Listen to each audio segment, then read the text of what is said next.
Bon matin à tous. J'étais bien content de vous voir hier à l'église et j'espère que vous avez eu du bon temps ensemble. Après l'église, chez quelqu'un, si vous n'avez pas mangé avec ou chez quelqu'un hier après l'église, bien, je vous invite juste de rejoindre Hélène Poulain pour qu'elle puisse tenter d'arranger quelque chose pour vous. Ou peut-être vous aimeriez recevoir des gens chez vous. Eh bien, parlez-en avec Hélène également et elle va se faire un plaisir de vous servir. C'est bon pour les frères et sœurs de se rassembler ensemble, de partager ensemble, de prier ensemble et simplement passer du temps ensemble. C'est tellement important. C'est la communion fraternelle et le corps de Christ doit se rassembler. C'est important. C'est pour ça qu'on veut faire cela dans ces temps particuliers. Donc, ce matin, le titre de mon message, c'est « Soyons des ambassadeurs ». Jésus a besoin d'ambassadeurs. Un ambassadeur, c'est quoi? Un ambassadeur, c'est quelqu'un qui n'est pas chez lui, c'est-à-dire il n'habite pas dans son pays natal ou son pays dont il est citoyen. Exemple, c'est un Canadien qui est en Angleterre, mais il est toujours Canadien. Mais non seulement est-ce qu'il habite un autre pays, mais il représente le pays dont il est citoyen. Donc, le Canadien qui est ambassadeur en Angleterre, il représente son gouvernement canadien. Donc, c'est quelqu'un qui n'est pas chez eux et c'est quelqu'un qui représente un autre royaume, plus précisément. Donc, c'est ce que c'est un ambassadeur et Jésus a besoin d'ambassadeurs. Nous sommes censés être des ambassadeurs de Christ. Nous appartenons à un autre royaume, le royaume du Seigneur Jésus, mais nous sommes ici sur cette terre et nous devons représenter le royaume de Jésus. Le mot ambassadeur de Christ ou ambassadeur de Jésus se trouve dans le texte qu'on va lire aujourd'hui dans 2 Corinthiens chapitre 5, versets 11 à 21. C'est le seul endroit où c'est mentionné, bien que le principe est là à plusieurs reprises dans la Bible et surtout le Nouveau Testament. Mais c'est vraiment mentionné le mot ambassadeur. Et j'aimerais qu'on puisse tourner ensemble dans 2 Corinthiens, chapitre 5, versets 11 à 21. Et ça va être notre texte pour aujourd'hui. Donc, 2 Corinthiens, chapitre 5, versets 11 à 21. Connaissant donc la crainte du Seigneur, nous cherchons à convaincre les hommes. Dieu nous connaît. Et j'espère que dans vos consciences, vous nous connaissez aussi. Nous ne nous recommandons pas de nouveau nous-mêmes auprès de vous, mais nous vous donnons occasion de vous glorifier à notre sujet, afin que vous puissiez répondre à ceux qui tirent gloire de ce qui est dans les apparences et non dans le cœur. En effet, si je suis hors sens, c'est pour Dieu. Si je suis de bon sens, c'est pour vous. Car l'amour de Christ nous presse, parce que nous estimons que si un seul est mort pour tous, tous donc sont morts. Et s'il est mort pour tous, afin que ceux qui vivent ne vivent plus pour eux-mêmes, mais pour celui qui est mort et ressuscité pour eux. Ainsi, dès maintenant, nous ne connaissons personne selon la chair, et si nous avons connu Christ selon la chair, maintenant, nous le connaissons plus de cette manière. Si quelqu'un est en Christ, il est une nouvelle créature. Les choses anciennes sont passées, voici, toutes choses sont devenues nouvelles. Et tout cela vient de Dieu, qui nous a réconciliés avec lui par Christ, et qui nous a donné le ministère de la réconciliation. Car Dieu était en Christ, réconciliant le monde avec lui-même, en n'imputant point aux hommes leurs offenses, il a mis en nous la parole de la réconciliation. Nous faisons donc les fonctions d'ambassadeurs pour Christ, comme si Dieu exhortait par nous. Nous vous en supplions au nom de Christ, soyez réconciliés avec Dieu. Celui qui n'a point connu le péché, il a fait devenir péché pour nous, afin que nous devenions en lui justice de Dieu. Prions. Seigneur, merci pour ce temps ensemble ce matin. Merci, Seigneur Dieu, pour ces versets que nous venons de lire, qui nous parlent de ce que tu as fait pour nous, Jésus, et de ce que tu t'attends de nous, c'est-à-dire avoir cette fonction d'ambassadeur pour Christ. Seigneur, bénis cette parole à nos cœurs. Seigneur, enrichis-nous par cette parole et surtout par ta parole. Saint-Esprit, fais l'œuvre du Père dans nos cœurs ce matin, afin que nous puissions, oui, te glorifier davantage dans notre conduite, dans notre témoignage et dans notre fonction d'ambassadeur. Et c'est dans ton nom, Jésus, qu'on a prié. Amen. Donc, soyons des ambassadeurs. En regardant ce texte, on tire la conclusion suivante que Dieu était en Jésus. Et Dieu en Jésus a réconcilié le monde avec lui-même. Quelle grande œuvre! Il a fait cela, comment? En simplement pas imputer, en ne pas imputer ou en ne pas imputant les offenses des hommes sur les hommes. Donc il a fait cela en ne point imputant aux hommes leurs offenses.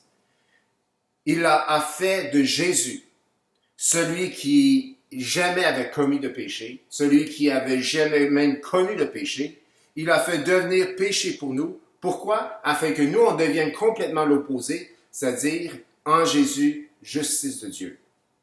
Je répète, il a fait de Christ, celui qui n'avait point connu le péché, devenir péché pour nous, afin que nous devenions en lui, en Dieu, en Jésus, justice de Dieu. Et on voit ça dans le verset 21. L'apôtre ici, il est très clair, il dit qu'il cherche à convaincre les hommes parce qu'il connaît la crainte de Dieu. On voit ça au verset 11, il dit « Connaissant donc la crainte de Dieu ». Le message qu'a l'apôtre est important. Dieu a réconcilié l'homme à lui par Christ en point imputant les péchés des hommes sur les hommes, mais les imputant sur Christ. Et il cherche à convaincre tous les hommes parce que cette œuvre, elle est grande et il connaît la crainte de Dieu. Il sait qu'un jour, il aura à rendre compte de ce qu'il va avoir fait avec ce message. On voit ça au verset 10, comme on l'a vu la semaine passée, il parle du tribunal de Christ, le jour où il se trouvera devant Dieu pour qu'il puisse recevoir en bien ou selon le bien ou le mal qu'il aura fait étant dans son corps. Dans son corps, Paul cherche à convaincre tous les hommes de ce message, de l'œuvre de Dieu, afin que tous les hommes qui l'entendent puissent être réconciliés avec Dieu. Puis cette œuvre, eh bien, démontre la grandeur de l'amour de Dieu. Au verset 14, il nous dit que l'amour de Christ le presse. Le message est tellement grand. L'œuvre, elle est tellement grande. L'œuvre était tellement d'un grand prix et ça reflète tellement l'amour de Dieu que cet amour presse. L'apôtre Paul, au verset 19, il dit que Dieu était, et c'est là la démonstration de l'amour de Dieu, de Christ envers le monde, Dieu était en Christ. Donc Dieu, le Père, a aussi souffert. Il était en Christ, tellement uni à Christ. Et en étant en Christ, il a réconcilié le monde avec lui-même. Comment? En se faisant injustice. Lui qui n'avait point commis de péché, eh bien, Dieu n'a point imputé les péchés aux hommes, mais il les a mis sur Christ afin que les hommes puissent vivre la justice. Être, c'est-à-dire, c'est plus que vivre, c'est être la justice de Dieu. Donc, le message est grand. L'amour de Dieu presse l'apôtre pour qu'il puisse le partager. Et ce message, cette vie de Jésus qui n'a point connu de péché et qui volontairement a permis, a choisi de devenir, littéralement, devenir péché pour nous, afin que nous, on puisse être en lui, justice de Dieu. L'œuvre est grande. Et elle est tellement grande que l'amour de Dieu presse l'apôtre Paul. Il ne peut pas garder son silence. Il cherche à convaincre tous les hommes. Et cette réconciliation que Dieu a fait pour l'homme, eh bien, fait en sorte que l'apôtre, lorsqu'il voit les gens qui sont en Christ, il les voit vraiment d'une toute autre manière qu'ils le sont physiquement ou à toute apparence. Parce que une personne réconciliée à Dieu, physiquement, n'a pas vraiment de différence avec quelqu'un qui ne l'est pas. Mais l'apôtre Paul voit les gens d'une manière différente. Ceux qui sont en Christ, il les voit d'une manière différente. Et premièrement, il les voit comme des nouvelles créatures. Verset 17, verset clé. Verset qu'on connaît bien les chrétiens. Si quelqu'un est en Christ, il est une nouvelle créature. Les choses anciennes sont passées. Voici, toutes choses sont devenues nouvelles. Donc, les gens qui sont en Christ, l'apôtre les voit comme des nouvelles créatures. Ils voient leur vie changer, transformer. Leur péché qui était sur eux ne leur a point été imputé. Ça a été mis sur Christ, ce péché est parti. Les choses anciennes sont passées. Toutes choses sont devenues nouvelles. C'est comme ça qu'ils voient les gens qui sont en Christ. Ils voient ces gens non seulement comme des créatures nouvelles, mais des créatures réconciliées. Vous savez, on peut être transformé sans être réconcilié. On peut complètement changer, c'est-à-dire on peut être en couple, un homme et une femme en couple, et quelqu'un du couple, c'est-à-dire on va dire l'homme, est complètement changé, il a changé de vie, mais toujours pas réconcilié avec sa femme. Donc, non seulement est-ce que les chrétiens, ceux qui sont en Christ, sont des créatures nouvelles, ils les voient comme réconciliés à Dieu. Verset 18. Et tout cela vient de Dieu qui nous a réconciliés avec lui par Christ. Et, troisième chose qu'ils voient chez les gens qui sont en Christ, ils les voient comme des ambassadeurs. Ils les voient comme ayant le ministère de la réconciliation. Verset 18, c'est écrit, et qui nous a donné le ministère de la réconciliation. Et au verset 19, il nous a donné la parole de la réconciliation. Verset 20, nous faisons donc les fonctions d'ambassadeurs pour Christ. Donc Paul, quand il voit les chrétiens, s'il serait parmi nous aujourd'hui, en nous voyant, il nous verrait comme des nouvelles créatures, car nous le sommes en Christ. Il nous verrait aussi comme réconciliés à Dieu par Christ. Il nous verrait aussi comme des ambassadeurs, ayant cette parole, ce ministère de la réconciliation en nous. Ce qui fait en sorte que chaque chrétien devrait faire aussi comme l'apôtre Paul et supplier les gens d'être réconciliés avec Dieu. C'est comme ça qu'il termine au verset 20. Il dit, nous vous supplions au nom de Christ, soyez réconciliés avec Dieu. Frères et sœurs, si nous sommes en Christ, nous sommes réellement des créatures nouvelles. Si nous sommes en Christ. Si nous sommes en Christ, nous sommes des créatures nouvelles vivant la réconciliation avec Dieu. C'est tellement important. Et il y a la parole de la réconciliation. Il y a en nous, c'est-à-dire la parole de la réconciliation, et nous avons comme appel d'être ambassadeurs de Dieu ou pour Dieu. Donc je répète, si nous sommes en Christ, nous sommes des créatures nouvelles, nous vivons la réconciliation avec Dieu, et il y a en nous la parole de la réconciliation, et nous avons comme appel d'être ambassadeurs pour Dieu, et nous avons cet empressement. Nous sommes censés d'avoir cet empressement, c'est-à-dire l'amour de Christ qui nous presse pour partager, pour annoncer, pour témoigner de cette parole de réconciliation qu'il y a en nous, de cette expérience de réconciliation avec Dieu que nous avons vécue, de cette expérience d'être transformés en des nouvelles créatures, telles que Dieu l'a fait pour nous en Christ. Un ambassadeur pour Dieu a la crainte de Dieu. Regardons nos vies un petit peu. Regardons notre statut de chrétien un peu. Analysons, examinons-nous un peu. Un ambassadeur de Christ a la crainte de Dieu.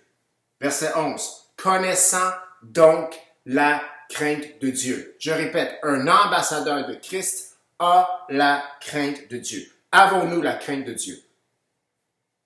Un jour, nous ferons face au tribunal de Christ, car il nous faut, verset 10, comparaître devant le tribunal de Christ, afin que chacun reçoive selon le bien ou le mal qu'il aura fait, étant dans son corps. Nous vivrons ce jour.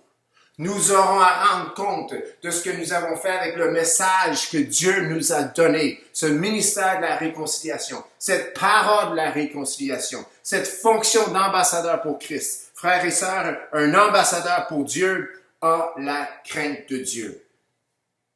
Deuxièmement, un ambassadeur tente de convaincre les gens de l'amour de Dieu. L'amour de Dieu est si grand, si puissant. L'amour de Dieu nous transforme. Vivre l'amour de Dieu, une personne qui vit l'amour de Dieu ne peut plus jamais être pareille. Et cet amour le presse. Même cet amour l'emmène d'être hors sens parfois. On voit ça au verset 13, où ce que Paul parle qu'il est parfois hors sens. Mais un ambassadeur tente de convaincre tous de l'amour de Dieu. Et parfois, il est même hors sens, selon les hommes. Et selon, malheureusement, les chrétiens qui n'ont pas la fonction ou qui n'exercent pas la fonction d'ambassadeur ou qui n'ont pas la crainte de Dieu. Ils vont voir que l'apôtre fait des choses qui sont hors sens, que le chrétien qui témoigne, qui opère la fonction d'ambassadeur, il est parfois hors sens parce qu'il le voit, il regarde aux apparences, comme il dit au verset 12, afin de répondre à ceux qui tirent gloire de ce qui est dans les apparences et non dans le cœur. La fonction d'ambassadeur, c'est quelque chose qui vient du cœur. C'est parce que l'amour de Dieu a touché le cœur, parce que la crainte de Dieu est dans le cœur de la personne. Et cela, parfois, fait en sorte qu'il est hors sens selon les hommes. Cependant, ces gens, comme j'ai dit tantôt, regardent juste aux apparences, pas au cœur.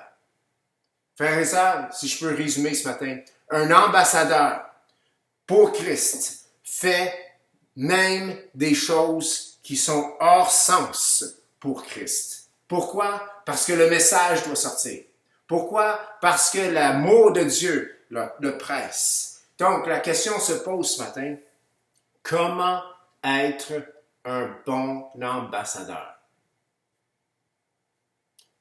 Parce qu'on veut pas, on veut être des bons ambassadeurs. On veut pas être des ambassadeurs qui font leur travail tout croche. Et surtout, on veut pas être des ambassadeurs qui font que des folies, qui sont toujours hors sens. Paul dit, oui, qu'il est parfois hors sens pour les hommes, plein de sens pour les Corinthiens. Mais comment donc être un bon ambassadeur? Voici 3 choses à faire pour nous garder en équilibre. Et je pense qu'on va réaliser que on n'est peut-être pas tout à fait en équilibre face à cette fonction que nous avons d'ambassadeur. On est beaucoup plus sur le côté silencieux. On serait peut-être congédié de notre fonction d'ambassadeur si on serait un ambassadeur pour le Canada dans un autre pays, comme nous sommes ambassadeurs pour Christ présentement. Désolé. Mais nous sommes ambassadeurs. Qu'est-ce qu'on doit faire pour être un bon ambassadeur? 1. Nous devons faire l'expérience, et pas juste une fois, mais quotidiennement, faire l'expérience de la grandeur, la largeur, la profondeur de l'amour de Dieu. Éphésiens 3. On peut tourner ensemble. Éphésiens 3, versets 14 à 21, nous parle de cet amour, un peu comme je viens de le mentionner. Et j'aimerais lire le passage parce qu'il est riche de sens et c'est pertinent pour le sujet dont on parle aujourd'hui. Éphésiens 3, versets 14 à 21. À cause de cela, je fléchis les genoux devant le Père, duquel tire son nom toute famille dans les cieux et sur la terre, afin qu'il vous donne, selon la richesse de sa gloire, d'être puissamment fortifié par son esprit dans l'homme intérieur. En sorte que Christ habite dans vos cœurs par la foi, afin qu'étant enraciné et fondé dans l'amour, vous puissiez comprendre avec tous les saints quelle est la largeur, la longueur, la profondeur et la hauteur, et connaître l'amour de Christ qui surpasse toute connaissance, en sorte que vous soyez afin que vous soyez remplis jusqu'à toute la plénitude de Dieu. Or, celui qui peut faire, par la puissance qui agit en nous infiniment au-delà de tout ce que nous demandons ou pensons, à lui soit la gloire, dans l'Église et en Jésus-Christ, dans toutes les générations, au siècle des siècles. Amen. Paul parle ici de connaître l'amour de Dieu. Comprendre avec tous les saints la largeur, longueur, profondeur, hauteur de l'amour de Dieu. Et qu'est-ce que cela ferait? Eh bien, au verset 19, c'est écrit « En sorte que vous soyez remplis jusqu'à toute la plénitude de Dieu. » Ça, c'est d'être rempli. Être rempli jusqu'à toute la plénitude de Dieu. Donc, pour être un bon ambassadeur, nous devons vivre, faire l'expérience de la grandeur de l'amour de Dieu. C'est tellement important. Nos hors-sens, en tant qu'ambassadeurs, si nous faisons des choses comme a fait l'apôtre Paul, qui sont hors sens, eh bien, ce hors sens doit provenir d'une expérience profonde de l'amour de Dieu. Nos hors sens doivent être teintés, influencés, dictés par l'expérience de son amour. Pourquoi? Eh bien, malheureusement, si on vit l'amour de Dieu de manière superficielle, eh bien, ça nous fait du bien et c'est drôle à dire, on commence à vivre pour nous-mêmes. Puis on peut faire des folies parce qu'on se croit tellement spirituel, puis tellement connecté à Dieu et tellement riche de l'amour de Dieu. Mais l'amour de Dieu est beaucoup plus que juste un bien-être intérieur. L'amour de Dieu, il est profond. Et cet amour s'étend aussi vers son prochain. Cet amour s'étend également vers le témoignage que nous portons pour Christ. Si nous vivons l'amour de Dieu que de manière superficielle, nos hors-sens seront rien d'autre que des folies et seront finalement un mauvais témoignage. Sera l'exercice d'un exercice mauvais d'ambassadeur pour Christ. Nous devons vivre la largeur, la hauteur, la profondeur de l'amour de Dieu. Cela prend de l'effort, cela prend du temps avec Jésus, mais cela vaut la peine. Chers amis, si nous sommes hors sens pour Christ, eh bien c'est parce que nous avons premièrement vécu la profondeur de l'amour de Dieu et c'est tellement important. Deuxièmement, on doit aussi vivre la souveraineté de Dieu. Cela nous garde en équilibre. La souveraineté de Dieu. Hébreux 12, 29, un passage qu'on a vu la semaine passée dans nos temps de prière sur Zoom. Beau passage. Hébreux 12, verset 29.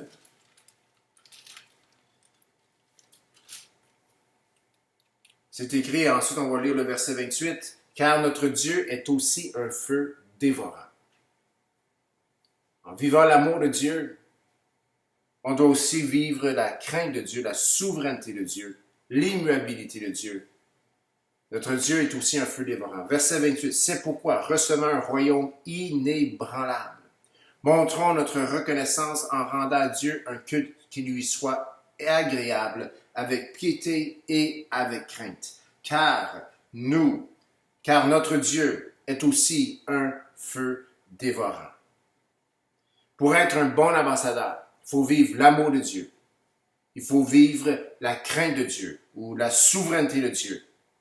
Rappelons-nous que notre Dieu est aussi un feu dévorant. C'est pas juste une partie de plaisir. Il y a des conséquences à ceux qui auront vécu dans la désobéissance, à ceux qui n'auront jamais été réconciliés avec Dieu, à ceux qui n'auront pas été fait justice pour Dieu en Christ. Notre Dieu est aussi un feu dévorant et l'ambassadeur doit en être conscient de cela pour être un bon ambassadeur. Troisième chose à faire pour être un bon ambassadeur, eh bien, il faut faire quelque chose de manière pratique. Et je vous donne ce matin une application bien pratique. Hier, à l'église, nous avons porté le masque. On nous a exigé de porter le masque pour notre protection contre ce virus qui semble vouloir revenir. Et je ne sais pas, vous avez sûrement remarqué, c'est la première fois qu'on nous demande de porter quelque chose sur notre visage. Et cela nous incommode. Mais j'aimerais vous inviter ce matin de faire quelque chose qui est quand même hors sens et qui nous aidera dans notre fonction d'ambassadeur. Je ne sais pas si vous voyez mon masque ici, vous l'avez vu hier matin. Eh bien, c'est marqué dessus, j'ai broché sur mon masque, masque du salut. Et juste en dessous, c'est écrit Éphésiens 6, 17. C'est quoi Éphésiens 6, 17? C'est le passage qui parle de l'armure du chrétien. Et Éphésiens 6, 17 nous parle du casque du salut. La semaine passée, on nous a demandé de porter quelque chose sur notre visage. La réalité spirituelle, notre réalité spirituelle, c'est que ça fait longtemps que nous portons quelque chose, non seulement sur notre visage, mais sur notre tête entière. Le casque du salut. Et ce casque protège notre tête. C'est le casque du salut. C'est pas le casque de l'amour de Dieu, c'est le casque du salut. Ça fait longtemps qu'on l'a. Personne ne le voit. C'est pas d'apparence physique. Là, on a quelque chose qui paraît physiquement. Et si on met dessus masque du salut, moi, je suis sûr que si on se promène avec ça dans un endroit public ou au travail, ou quelqu'un va nous poser une question en quelque part pour dire « C'est quoi ça, masque du salut? » Et là, on peut leur faire part que, eh bien, on nous a demandé de porter un masque, mais ça fait longtemps que moi, en tant que chrétien, je porte le casque du salut. Il y a juste une lettre de différence. Ici, c'est masque du salut. Et Éphésiens 6, 17 nous parle du casque du salut. Et ce casque du salut me protège la tête, me protège dans mes pensées, me protège aussi dans mon cœur, parce que les inquiétudes, les angoisses qui arrivent dans le cœur proviennent de nos pensées. Et ce qu'on vit présentement peut nous amener beaucoup d'angoisse, beaucoup de crainte, mais avec le casque du salut, nous sommes protégés. Nous pouvons avoir cette paix qui surpasse toute compréhension humaine parce que notre tête, elle est couverte. Donc, pour être un bon ambassadeur, il faut faire quelque chose qui est un peu hors sens. Eh bien, voici un exemple qu'on peut faire cette semaine. Porter le masque dans les endroits publics et inscrit dessus « Masque du salut ». Je vous invite de le faire. C'est un défi. Ça nous sort de notre zone de confort.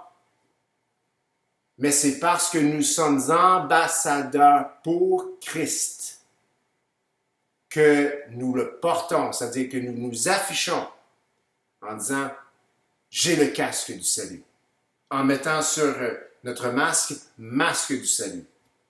Il y a un grand M ici, c'est pour signifier que Jésus est notre maître. Il y a un grand S ici pour dire que ce maître, ce Jésus, c'est le Seigneur Jésus. Et le grand T à la fin ici, c'est simplement pour symboliser la croix. C'est le Seigneur Jésus qui est mort à la croix, qui est notre maître. Donc, je vous invite de porter cela cette semaine. Nous sommes appelés en tant qu'ambassadeurs d'être sel et lumière. Puis, on a dit longtemps que notre témoignage va sortir par notre exemple. Eh bien, semblerait que c'est passé parce que les gens ne nous posent pas vraiment de questions. Il n'y a pas de résultat. Hey, si on a le message qui transforme, qui fait en sorte que les gens deviennent des créatures nouvelles, le message devrait être plus contagieux que nous en avons témoigné par le passé. Donc, nous devons être sel et lumière. Notre fonction d'ambassadeur nous appelle de faire une différence. Qu'est-ce qui se passerait si nous portions tous cette semaine ceci? Lorsque nous sommes dans des endroits publics. Et cela nous met en position où nous devons être prêts de défendre avec douceur et respect devant quiconque nous demande raison de notre masque du salut. Oui, je sais, 1 Pierre 3,15 dit nous demande raison de notre salut. Mais ils vont nous demander, c'est pourquoi tu as mis ça sur ton masque? Et on va pouvoir leur donner, défendre avec douceur et respect la raison pour laquelle nous avons fait cela. Chers frères et sœurs, je vous encourage, cette semaine, soyons des ambassadeurs. Vivons l'amour, la profondeur, la grandeur de l'amour de Dieu. Faisons l'expérience de la crainte de son nom et faisons quelque chose de concret. Portons le masque du salut. Faisons une différence et en faisant cela, nous prions que le Saint-Esprit puisse susciter dans les gens ou quelques personnes, les personnes que lui leur a choisies, de nous poser la question, c'est quoi ça? Afin que nous puissions leur répondre avec douceur et respect et donner gloire à Jésus. Donc, on va terminer ce matin, terminer dans la prière. On va demander au Seigneur de bénir cette semaine et de bénir notre témoignage. Seigneur Jésus, je veux te remercier pour tout ce que nous pouvons vivre en ces temps. Seigneur, on veut te remercier pour le fait que tu as fait de nous des ambassadeurs.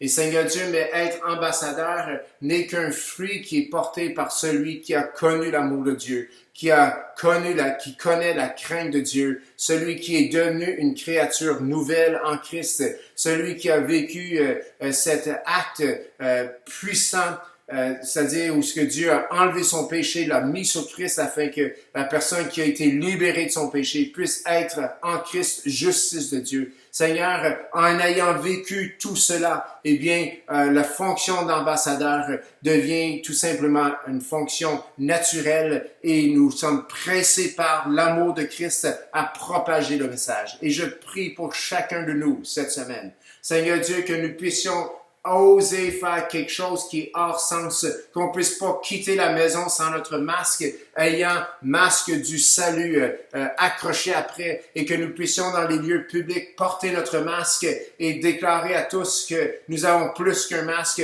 nous avons le casque du salut. Et ce casque du salut nous a été donné par notre Maître, le Seigneur Jésus, qui a donné sa vie pour nous à la croix. Seigneur Dieu, nous sommes tes ambassadeurs. Pardon, Seigneur Dieu, de ne pas avoir été de bons ambassadeurs. Mais nous prions, Seigneur Dieu, que nous puissions propager le message. Seigneur, que cette épidémie, que cette pandémie, Seigneur Dieu, puisse servir pour propager le message de Christ partout dans le monde, partout sur la terre. Et donne-nous, Seigneur, ton Saint-Esprit. Remplis-nous de ton Saint-Esprit, afin, Seigneur Jésus, de pouvoir défendre avec douceur et respect devant quiconque nous demande la raison de notre foi, la raison de notre salut, la raison de notre acte hors sens de porter un masque avec masque du salut accroché dessus. Seigneur, merci.